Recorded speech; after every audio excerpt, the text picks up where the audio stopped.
Voilà donc le titre d'aujourd'hui. C'est idolâtrie dans le temple de Jérusalem. Mais avant d'entrer dans le vif du sujet, je voudrais vous transmettre les salutations des églises que nous avons pu visiter durant cet été. Donc nous avons été tout d'abord en Finlande et tout particulièrement à Coulommiers, là où habite mon beau-père. Et donc je voudrais vous transmettre les salutations des églises de là-bas. Donc, salutations. Donc, à chaque fois qu'on va des deux côtés, on est visiteur là-bas. Ils ne savaient même pas que j'étais pasteur, donc c'était bien. Je me suis assis comme tout le monde. On ne m'a pas fait prêcher pour une fois. J'ai pu écouter quelqu'un d'autre. Donc,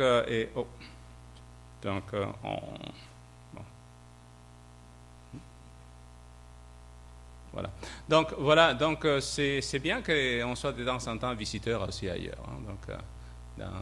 Et voilà. Aujourd'hui, le sujet donc c'est idolâtrie dans le temple de Jérusalem. Le texte, c'est donc le chapitre 8 d'Ézéchiel et un petit peu du 9. Donc on va avancer à fur et à mesure, mais je commence en rappelant l'histoire. Donc à l'époque, le peuple de Juda et a été attaqué par les Babyloniens une première fois. Il y a eu un premier exil. Ça rappelez-vous qu'il y a eu 3 groupes à 3 époques, à 3 moments différents. Le peuple de Juda a été amené en Babylone, donc il y a eu une première attaque. Et c'est dans ces groupes de premières attaques que Ézéchiel, Daniel et bien d'autres ont été amenés vers Babylone. Et le problème et la situation qui se trouve par la suite, c'est qu'ils ont amené l'élite. Ils ont amené les prêtres, ils ont amené le roi, ils ont amené les grands du pays. Et quand les grands sont partis, il ne reste que les petits du pays. Donc, c'est toujours comme ça. Et les petits, je veux dire, ceux qui étaient en dessous, tout d'un coup, ils veulent se trouver au-dessus. Et ils vont faire des choses qui sont en pire que ceux qui on aurait cru que, puisque l'élite est partie, puisque ceux qui amenaient vers l'idolâtrie sont partis, ceux qui seraient restés, ils auraient fait mieux. Non, ils sont fait pire. C'est ça qu'on va voir un petit peu. Donc, voilà, les Babyloniens sont arrivés, on a amené un grand nombre de personnes là-bas à Babylone, à les éparpiller à diverses places. Le but, c'était de les mélanger pour que ça devienne un seul empire, pour qu'ils apprennent la langue de l'empire, la culture de l'empire. Et donc, tous ces gens-là sont amenés là-bas. Et ils amènent aussi avec eux, rappelez-vous, les ustensiles du temple. Le chandelier et bien d'autres choses. C'est à cette époque que l'arche de l'Alliance a été cachée, on ne sait pas encore où.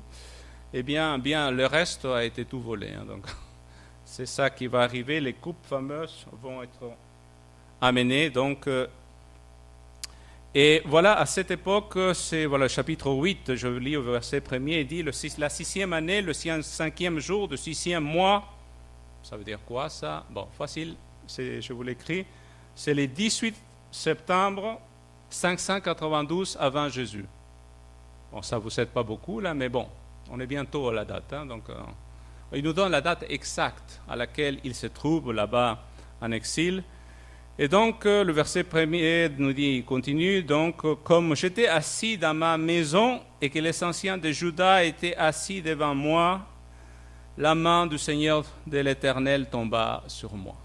C'est les anciens du peuple, c'est-à-dire les dirigeants du peuple, qui viennent le voir, qui viennent lui demander jusqu'à quand va durer cet exil.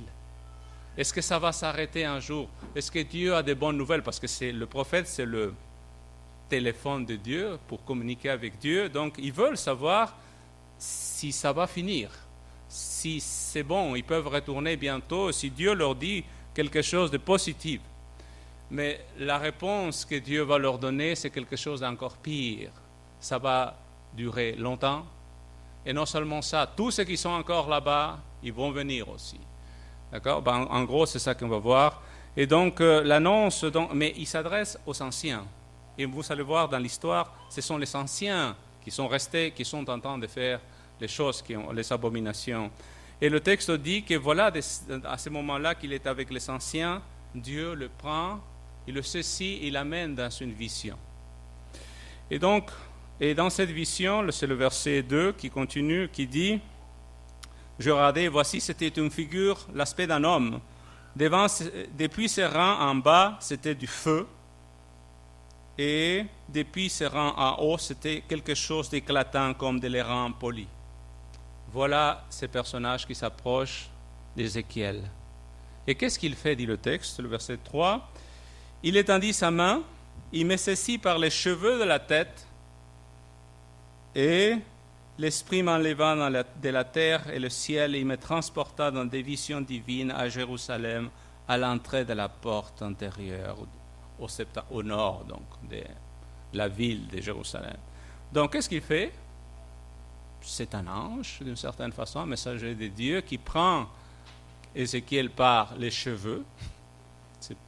Je ne me suis jamais... Bon, c'est vrai que des fois, quand on était petit, on tirait les cheveux, mais transporter quelqu'un par les cheveux, ça doit faire quelque chose. Mais en tout cas, il est transporté donc par les cheveux jusqu'à Jérusalem, et il se retrouve où, dit le texte ? Dans le temple. Tout d'abord dans la ville, un petit peu à l'extérieur du temple, mais on va de plus en plus proche vers le temple. Mais il dit, il est du côté de la porte nord. Et voilà, dans cette ville magnifique, le temple est encore là, parce que le temple n'a pas encore été détruit. Hein, rappelez-vous, ça va être détruit la 3e fois de l'attaque babylonienne. Donc, voilà le voyage qui a été fait donc, depuis Jérusalem jusqu'à Babylone. Combien de jours de marche pensez-vous ? 1 mois et demi seulement. Et ça en marchant rapide. À la vitesse à laquelle eux ils marchaient esclaves attachés, ça a dû prendre un bon 2 mois et quelques, de marche. Donc à l'époque, on marchait plus. Donc, et voilà. Mais le problème, c'est que c'est Babylone l'ennemi. Et de l'autre côté, parce qu'Israël se trouve au milieu, en sandwich entre deux puissances d'époque.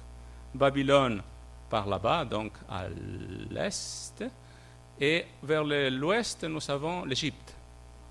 Et, comment dire, Israël cherche à gagner les bonnes grâces des deux, à être en bon accord avec l'un ou l'autre, ou avec les deux en même temps si possible. C'est que tout à fait impossible politiquement parlant. Et donc, voilà, ils vont chercher pour ça à acquérir les pratiques idolâtriques des deux, et même des peuples environnants, dont le peuple cananien, entre autres. Donc, le texte, voilà, se continue en disant, il y a l'idole de la jalousie. On va le voir un petit peu, donc, verset 3, il dit, à l'entrée de la porte antérieure du côté du septentrion, c'est-à-dire du nord, où était l'idole de la jalousie, qui excitait la jalousie de l'Éternel. Et voici la gloire des dieux d'Israël était là, telle que je l'avais vue en vision dans la vallée. Et il m'a dit, fils de l'homme, lève les yeux vers le côté du nord, du septentrion. Je levai les yeux du côté du septentrion, et voici cette idole de la jalousie était au septentrion de la porte de l'autel à l'entrée. Et il me dit, fils de l'homme, vois-tu ce qu'ils font, les grandes abominations qu'ils commettent ici, la maison d'Israël, pour que je m'éloigne de mon sanctuaire, mais tu verras encore d'autres grandes abominations. Voilà donc la première abomination s'appelle l'idole de la jalousie. Littéralement, l'hébreu dit simplement qui produit la jalousie. Ça produit la jalousie de qui ? De Dieu. Dieu est jaloux de son peuple. Dieu est jaloux de son peuple à l'époque, comme il est encore jaloux de nous. Il nous aime de façon... Il ne veut pas nous partager avec quelqu'un d'autre. Il nous aime et il veut aussi qu'on lui soit fidèle. Mais ce peuple-là a fait une image ici. Donc, il y a déjà des histoires. Par exemple, le roi Manassé avait placé une statue d'Asherah dans le temple, de Rois chapitre 21, verset 7. Mais cette image n'a pas de nom. On l'appelle l'idole de la jalousie. Pourquoi ? Parce qu'en réalité, bon, je fais court, cette image, c'est l'image de Dieu lui-même. C'est l'image de l'Éternel. Ils ont représenté l'Éternel par une image. Et ils pensent qu'en leur représentant, parce que, rappelez-vous, ça c'est l'histoire du veau d'or, le veau d'or n'était pas un autre Dieu, c'était une image de l'Éternel. Le texte dit, venez, adorons l'Éternel, mais sous la forme d'un veau. Dieu ne veut pas qu'on le représente. Mais il y a des gens qui, à l'époque, voulaient lui donner une forme afin de l'utiliser d'une certaine façon. Et c'est ça qui arrive là. Dieu est représenté comme, je ne sais pas, est-ce que c'était un veau? Comment est-ce qu'ils l'ont représenté à ce moment-là précis? On ne sait pas, mais en tout cas, ça cause la jalousie de Dieu. Donc, pourquoi? Parce qu'ils veulent utiliser Dieu à leur bienséance. Rappelons-nous de quel côté il est placé, dit le texte? Du côté nord. C'est toujours du nord, parce que si vous regardez la ville de Jérusalem, c'est toujours du côté nord qu'on peut plus facilement attaquer la ville de Jérusalem. C'est le côté faible de la ville. C'est toujours du nord qui viennent les attaques des Babyloniens, des Assyriens, des Médo-Perses, etc. C'est toujours du nord qui vient le mal. C'est ça qui dira Ésaïe, Ézéchiel, etc. Eh bien, ils sont placés l'Éternel, bon, en tout cas une image de l'Éternel, au nord, comme une sorte de chien de garde pour protéger la ville. Et ils pensent qu'en faisant cela, ils vont être protégés de l'Éternel. Donc, ils ont manipulé Dieu à leur intérêt, à leur façon, à leur manière. Mais des peuples qui utilisent le nom de Dieu à leur profit, il y en a toujours tout au long de l'histoire. Donc, juste parlons un petit peu des marxisme, léninisme, communisme qu'on appelle. Eh bien, vous savez, Marx, quand il a fait son idée de comment faire son peuple, eh bien, il utilise la conception biblique de qu'est-ce que c'est le peuple de Dieu. Parce que les forces économiques substituent Dieu, la société sans classe, c'est le royaume de Dieu, et les prolétariats, c'est le peuple choisi de Dieu, et ainsi de suite. Et il y a des gens qui ont fait des travaux en montrant à quel point Marx copie la Bible, en fait. D'accord, dans sa façon de structurer sa société. Et donc, les communistes, ils pensent annoncer la bonne nouvelle du communisme. Et c'est leur évangile à eux. Et encore aujourd'hui, on a quelques pays communistes. Mais voilà, je ne sais pas si vous connaissez un petit peu l'allemand, mais il dit Gott mit uns. Gott, c'est Dieu. Mit, c'est avec uns, nous. Dieu est avec nous. Est-ce que vous remarquez le signe plein milieu là? C'était le symbole pas des Allemands seulement, des nazis. D'accord? Il dit Dieu est avec nous. Si nous faisons ça, si nous obtenons ça, c'est parce que Dieu est certainement allemand. D'accord? À l'époque. D'accord? Mais vous savez, il y a beaucoup de pays qui utilisent, et je ne suis pas contre le patriotisme. Il est bon d'aimer son pays. Et lorsque on vient de passer du temps en Europe, on est content de se dire canadien quand même. On vit dans un bon pays. D'accord?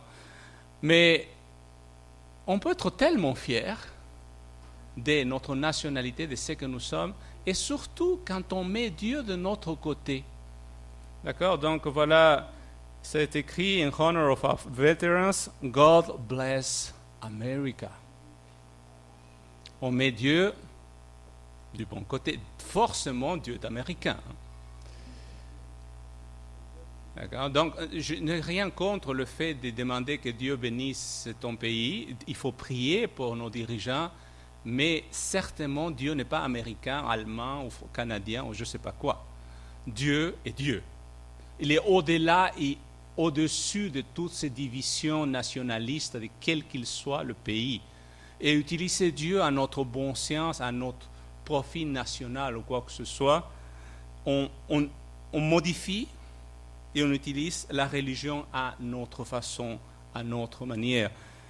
Parce qu'aujourd'hui, peut-être, on est de moins en moins nationaliste, mais on est de plus en plus égoïste. Tout est moi. Un égoïste, c'est celui qui ne pense pas à moi. D'accord? Non, mais c'est ça que je le lisais sur Internet, là. En fait, on pense qu'à soi. On est centré sur soi. Mes besoins, toujours moi. Et c'est ça, la société individualiste à laquelle nous sommes, et dans laquelle chacun est le maître, et chacun fait ce qu'il veut, chacun fait sa religion à soi, et on utilise Dieu à notre ancienne, Dieu même parce que je suis comme je suis, et voilà, c'est ça la société dans laquelle on vit. Eh bien, utiliser Dieu à notre manière, à notre façon. Passons à la suite, donc c'est le verset 7. et jusqu'au verset 13. Le texte dit, « Alors il me conduit à l'entrée du parvis, je regardai, et voici, il y avait un trou dans le mur. Il m'a dit, Fils de l'homme, perce la muraille. Je perçai la muraille, et voici, il y avait une porte. Et il me dit, entre, et vois les méchantes abominations qu'ils commettent ici. J'entrai, et je regardai, et voici, il y avait toutes sortes de figures de reptiles et de bêtes abominables, et toutes les idoles de la maison d'Israël, peintes sur les murailles tout autour. 70 hommes des anciens de la maison d'Israël, au milieu desquels était Jazania, fils de Shaphan, se tenait devant ces idoles. Chacun l'encensoir à la main, et il élevait une épaisse nuée d'encens. Et il me dit, Fils de l'homme, vois-tu ce qu'ils font dans les ténèbres les anciens de la maison d'Israël, chacun dans sa chambre pleine de figures, car ils disent, l'Éternel ne nous voit pas, l'Éternel a abandonné le pays. Verset 13, et il me dit, je te verrai encore d'autres grandes abominations qu'ils commettent. Voilà, qu'est-ce qui se passe? Nous sommes cette fois-ci pas tout à fait dans le sanctuaire lui-même, nous sommes dans les murs qui entourent le sanctuaire. Et dans cette place, il y avait comme des sortes de petites cabines où le prêtre allait pour s'échanger. C'est ça, parce qu'on arrivait avec ses habits, comme dire, quotidiens, et on s'habillait un prêtre, donc, avec le lin, etc. Il fallait avoir une petite place pour s'enfermer, d'accord, pour se changer, pour se nettoyer, pour ranger ses affaires, une sorte d'endroit où on range ses affaires pour faire le travail de l'Éternel. Mais ces placards sont devenus quoi? Des lieux de culte, où on va mettre de l'encens.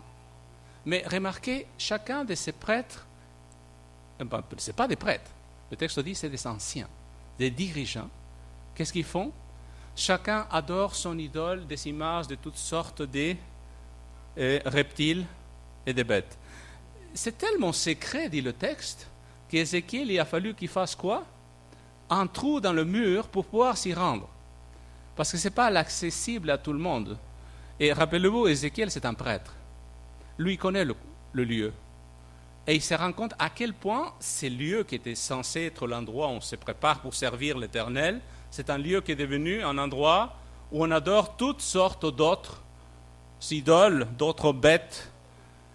Et d'accord? Et sont là les dirigeants du peuple. Ces cultes-là, donc des petites cabines avec des idoles dans le mur et de l'encens, toute cette caractéristique, c'est propre au culte égyptien. En Égypte, on a trouvé par exemple à Thèbes un endroit où certains rois sont censés être enterrés. Il y a des petites chambres secrètes avec des fresques de tous les dieux d'Égypte. Et l'Égypte, vous savez, il y en a beaucoup de dieux. Hein. Et dans ces chambres, eh bien, on adorait ces dieux-là. Mais la question, c'est qui est le chef de ces adorateurs? D'accord? Le texte dit Jazania, fils de Shaphan. On ne connaît pas beaucoup de ce nom ailleurs. Hein. Mais c'est le chef des 70, c'est-à-dire des anciens d'Israël. C'est le dirigeant principal du peuple. Et c'est quand même étonnant que quelquefois nous trouvons des personnes qu'on n'aurait jamais imaginé trouver à certaines places qu'on n'aurait jamais pensé qu'ils seraient là. Ici, c'est un dirigeant. Ceux qui professent suivre la voie de Dieu, qui parlent avec véhémence de l'Évangile, sont parfois trouvés dans des situations vraiment incroyables. Il y a déjà quelques années, ici au Québec, on a trouvé un curé qui est mort dans une bar danseuse. Hein? Donc, ce n'est pas la meilleure place pour que ça arrive. D'accord? Mais il était là. D'accord? Donc, il s'est perdu peut-être. D'accord? Donc, mais qu'est-ce qu'ils se disent, ces gens-là? L'Éternel ne nous voit pas. Pensez-vous que Dieu ne nous voit pas? Vous savez, ici dans le texte, à plusieurs reprises, Dieu dit à Ézéchiel, regarde, vois. Il lui montre exactement chaque chose. Dieu, il voit. Les seuls qui ne voient pas, c'est eux. eux, ils ne se rendent pas compte que Dieu voit tout. D'accord? Autre chose, c'est comment adorent-ils? De quelle façon adorent-ils? Eh bien, ils sont rassemblés en groupe de 70. C'est le chiffre des dirigeants d'Israël. C'est la tête. Et c'est eux qui pratiquent des choses secrètes, toujours séduisant les choses secrètes. Les rites initiatiques d'époque, souvent dans l'obscurité. Certains pensent que parce que c'est noir, personne ne te voit. Ils commettent un double péché. Ici, c'est l'idolâtrie, mais non seulement ça. Ils s'adorent, mais en plus, ils utilisent l'encens. L'encens est symbole de quoi? De prière. Et cet encens est normalement utilisé pour qui? Pour l'Éternel. Ils prient l'Éternel devant des idoles. Ça ne va pas. Ça ne peut pas aller ensemble.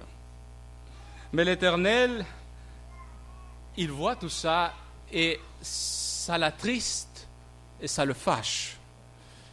Et qui sont l'objet de cette adoration, dit le texte? Ce sont des bêtes, des animaux, en gros. Ils adorent des animaux. Est-ce que vous avez déjà vu des gens qui adorent des animaux? Vous savez, dans les cours de l'école, on montre qu'on descend tous de qui? Du singe. On est tous des animaux, en fait. Et il faut agir comme tel, puisqu'on est juste des animaux, des bêtes. Eh bien, voilà donc le culte qui est pratiqué. Vous savez, dans la Bible, les empires, par exemple Babylone, etc., sont représentés par des bêtes. Pourquoi? Parce que c'est des êtres sauvages, impitoyables. Eh bien, quand on veut ressembler aux bêtes, on devient pire que les bêtes. Alors, ils se disent, Dieu ne nous voit pas. Nous avons donc une société, mais ça m'a fait penser, il dit que chacun enfermé dans sa petite chambre y adore ses propres dieux. Eh bien, ça m'a fait penser beaucoup à quelque chose de très moderne aujourd'hui. Et c'est quoi? Pas l'Internet. Salut. Donc, vous savez, aujourd'hui, vous allez dans le train, vous allez en quoi que ce soit, et chacun, pas chacun, mais beaucoup ont ces écouteurs. Et chacun, c'est vrai, c'est très pratique, je regarde mon courrier, je regarde un tas de choses, mais chacun est enfermé dans son placard. Chacun est enfermé dans son monde. Et aujourd'hui, vous voyez un groupe d'adolescents, tous ensemble, ça ne parle plus. Ça texte, ça chatte, et bon, ça pourrait être bon, au moins ils ne se disputent pas. Mais qu'est-ce qu'ils sont en train de regarder dans ces affaires-là? Rappelez-vous qu'on peut avoir l'Internet partout aujourd'hui. Hein. On peut avoir tout. Vous savez, l'Internet, c'est la boîte de Pandore. On peut tout avoir dans nos cellulaires, dans nos tablettes, dans nos ordinateurs, et ça partout sur Terre, quand on veut. Mais vous savez, qu'est-ce qui... je lisais des statistiques de ce que les gens regardent le plus. Pour les hommes, 70% de ce qu'ils regardent, c'est adulte, on appelle, d'accord? C'est plutôt la pornographie. Donc, pour ce qui est des dames, c'est ils vont faire des liens, comment ça s'appelle? Chercher. Aujourd'hui, les gens se marient de plus en plus par Internet. Hein? D'accord? Ils cherchent le couple idéal par ces moyens-là. Et est-ce que tu es sûr que la personne de l'autre côté... J'écoutais une émission où il disait... C'est la police. Hein? C'est la police qui cherche à attraper des violeurs, etc. Tous ceux qui se disent passer pour des adolescents, en fait, étaient un bon nombre des hommes adultes qui cherchaient des jeunes filles pas pour leur faire du bien, je vous assure. Hein. Et c'est ça notre monde aujourd'hui. Et donc, on a les recettes pour faire des bombes, on a des recettes pour faire tuer. Il y a 1000 façons de tuer sur Internet, tout est accessible, tout est bon, mais que peut-on faire à cela? Et ce qu'on doit faire, tout dépend de l'influence des dieux qui nous entourent, de ceux que nous regardons, de ceux que nous faisons. J'ai quelqu'un qui m'accompagne en plus. Donc, Voilà. Et voilà, je passe donc au texte, verset suivant. Des femmes pleurant Tammuz. D'accord? Qui est Tammuz? Je vais essayer d'accélérer un petit peu. Donc, qui est Tammuz? Tammuz est le dieu de la nature, le dieu de l'équilibre cosmique, le dieu de la fertilité, de la végétation, de la pluie, du tonnerre.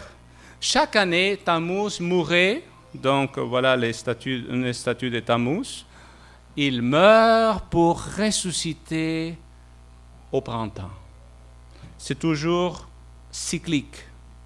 C'était donc censé donner l'équilibre cosmique. Et l'acte religieux de pleurer Tammuz avait comme but de lui redonner le pouvoir de ressusciter une nouvelle vie et redonner la fertilité. Détail important, à l'époque, le fait d'avoir des enfants était très important pour une femme. Aujourd'hui, ce n'est pas tout à fait la même chose, mais à l'époque, c'était très important. Une femme sans enfant, elle est maudite, elle est rejetée. C'était ça la culture d'époque. Hein. Donc, une dame qui n'arrivait pas à avoir des enfants allait adorer Tammuz parce que c'est lui censé donner la fertilité. Vous voyez le jeu là-dedans? Donc, et bien sûr, il donnait la fertilité non seulement à la femme, mais aux champs, aux animaux, la fertilité un peu partout. Donc, c'était ça, Tammuz. Eh bien, c'est le dieu c'est le dieu de la sensualité. Mais Tammuz est connu sous un autre nom dans la région qui entoure Israël. On l'appelle Baal. Le dieu Baal, on l'adore avec deux pratiques principales. Une qui s'appelle la prostitution sacrée, et une autre, ça s'appelle le sacrifice des premiers-nés. Juste ça.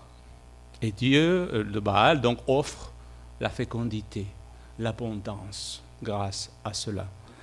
Voilà, mais vous savez, notre culture d'aujourd'hui, on pratique les deux choses de façon très commune, hein, parce qu'on se dit ça c'est des pratiques barbares d'époque. Non, c'est à peu près la même chose. Aujourd'hui encore, pour, soi-disant, les jeunes filles veulent se marier, mais le garçon ne veut pas se marier, alors on s'accote et on s'essaye pour voir si ça marche, comme on dit. Donc, mais vous savez, aujourd'hui dans les écoles, c'est de plus en plus, on encourage la sexualité avant le mariage comme quelque chose de tout à fait normal et bon et bien. À 20 ans, une jeune fille qui est encore vierge, t'as un problème. Il y a quelque chose qui cloche. C'est ça la culture qui nous entoure. Mais et souvent, on critique une jeune fille qui, voilà, elle est jeune, elle tombe enceinte. Oui, on critique, mais combien d'autres font la même chose, sauf qu'ils prennent des précautions? Parce que la sexualité continue. Elle existe encore, mais ils font attention, comme on dit. Mais aux yeux de Dieu, tout cela, c'est du péché, simplement. Et de l'autre côté, notre société encourage quoi? Si jamais tu es tombé enceinte, qu'est-ce que tu fais? Tu avortes, c'est normal. Ces fœtus, il ne faut pas le porter, il ne faut pas souffrir à cause de ça. C'est ça la société. Hein? Et on tue des fœtus, c'est-à-dire des bébés, avant d'avoir né. Et c'est ça notre société, et on voit ça comme normal. Et on s'adapte et on vit dans notre société comme si c'était la norme et la façon de vivre la plus commune. Mais aux yeux de Dieu, tout cela, ce péché, ce culte de Tammuz était répandu à notre époque.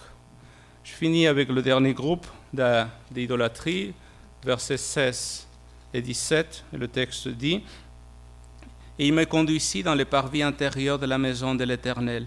Et voici à l'entrée du temple de l'Éternel, entre le portique de l'autel, il y avait environ 25 hommes, tournant le dos au temple de l'Éternel et le visage vers l'Orient, et se prosternaient à l'Orient devant le soleil. Et il me dit: Vois-tu, fils de l'homme, est-ce trop peu pour la maison de Juda de commettre des abominations qu'ils commettent ici?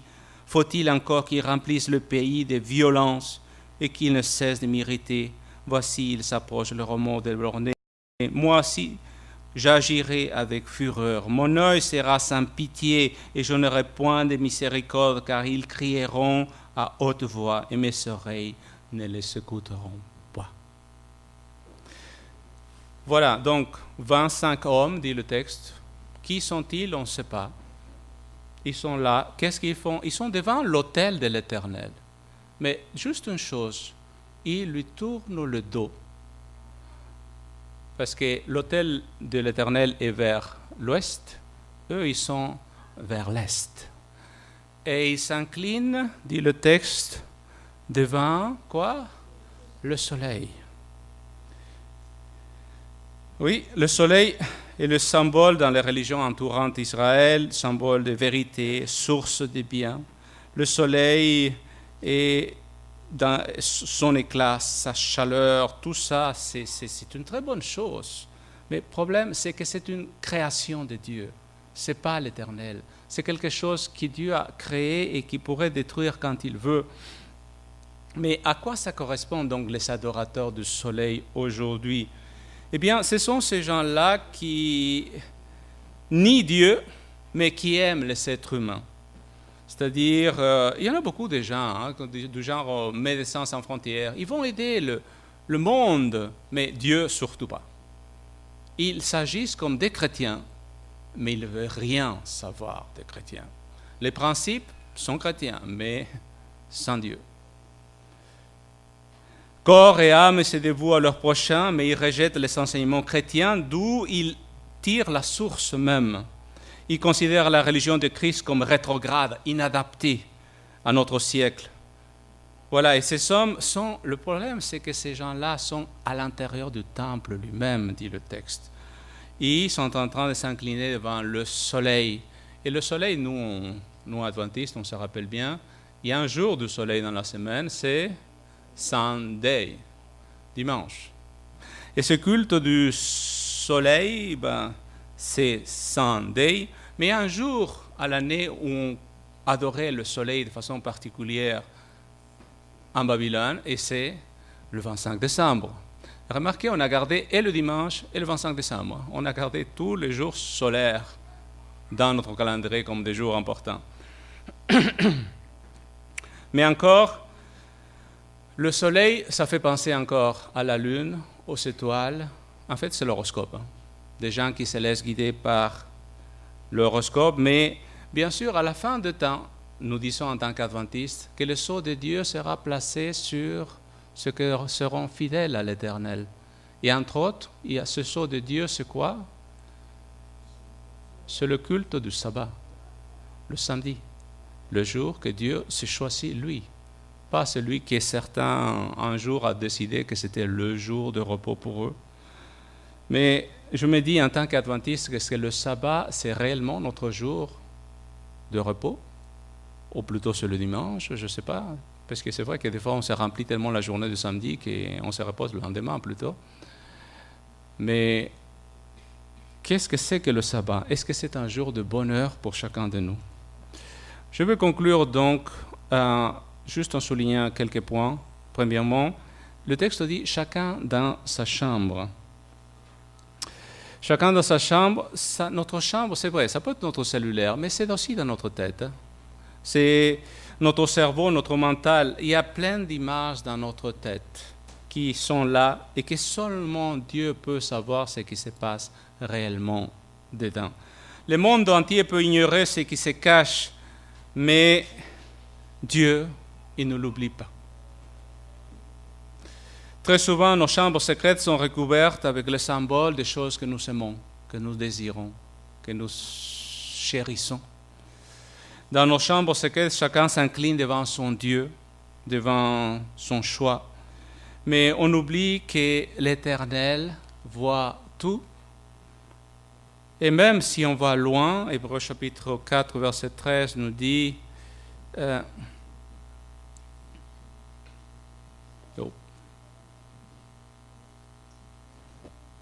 Hébreux 4, 13, il dit, mais exhorte...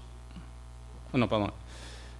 Nulle créature n'est cachée devant lui, mais tout est nu et à découvert aux cieux de celui que nous devons rendre compte. Et vous connaissez très bien, je pense, le psaume 139. Le psaume 139 qui nous dit que quoi? Tu me sondes, Éternel, et tu me connais. Tu sais quand je m'assieds et quand je me lève. Tu pénètres de loin mes pensées. Tu sais quand je marche et quand je me couche. Et tu pénètres toutes mes voies. Car la parole n'est pas sur ma langue que déjà, l'Éternel, tu la connais entièrement. Tu m'entoures par derrière et par devant et tu mets ta main sur moi. Une science aussi merveilleuse est au-dessus de ma portée. Elle est trop élevée pour que je puisse la saisir. Où irai-je loin de ton esprit? Où fuirai-je loin de ta face? Si je monte aux cieux, tu es là, tu y es. Si je me couche au séjour de mort, t'y voilà. Si je prends les ailes de l'aurore et que j'aille habiter à l'extrémité de la mer, là aussi ta main me conduira et ta droite me saisira. Etc. Donc, est-ce qu'on peut se cacher de Dieu? Aucunement, aucune chance. Un autre point important, c'est que l'Éternel est un Dieu de jugement. Vous savez, Israël avait été placé dans le pays de Canaan pour une seule raison, parce qu'ils étaient fidèles. Et si les Cananéens ont été bannis de ce pays, ce n'est pas parce que les Israélites étaient trop racistes, ou parce que Dieu voulait s'en débarrasser de ces gens-là. Parce que j'ai déjà écouté une fois une émission à la télévision qu'en gros, il disait les Cananéens, c'était des pauvres passants innocents qui ont été fauchés par les Juifs qui voulaient s'installer là-bas. Pauvres gens, ce n'était pas ça qu'il dit la Bible.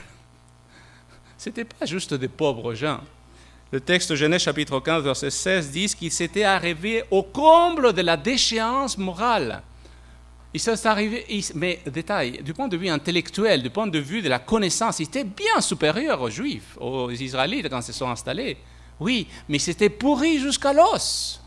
Ils sont arrivés à des situations telles qui tuaient leurs enfants, et bon, je ne raconterai pas tous les détails, mais c'était une situation telle que cette gangrène-là, on ne pouvait la sauver qu'en la tuant au complet.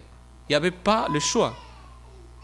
Mais à cette époque, à l'époque où Israël s'installe et à l'époque d'Ézéchiel, ce sont les Israélites qui sont devenus les nouveaux Cananéens.